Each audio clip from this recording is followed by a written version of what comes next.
ইতোমধ্যে টি-20 বিশ্বকাপের ঢাকে কাঠি পড়ে গিয়েছে। প্রতিটা দলই এই টুর্নামেন্টে প্রথম ম্যাচ খেলেছেন আর নিজেদের অস্ত্রে শেষবারের মতো শান দিয়ে নিচ্ছে। শনিবার ভারতীয় ক্রিকেটারদের বিরুদ্ধে প্রস্তুতি ম্যাচ খেলতে নেমেছিল বাংলাদেশ। এই ম্যাচে নাজমুল হোসেন শান্তর দল ইন্ডিয়ার কাছে পাত্তাই পায়নি। এই ম্যাচে জোড়া ধাক্কা খায় টাইগাররা।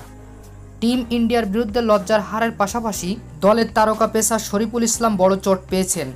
জানা যায় ওই ম্যাচ শেষে শরীফুলকে হাসপাতালে নেওয়া হয়। এছাড়া আরও বড় দুঃসংবাদ, এবারের বিশ্বকাপ খেলতে পারবে না শরীফুল। আর তাই তো শরীফুলের বদলি হিসেবে সাইফুদ্দিনকে খেলানোর কথা ভাবা হচ্ছে, এমনটাই জানিয়েছেন প্রধান নির্বাচক লিপু। তো প্রিয় দর্শক, আপনারা কি চান সাইফুদ্দিন টি-20 বিশ্বকাপে খেলুক? জানিয়ে দিন আমাদের কমেন্ট বক্সে।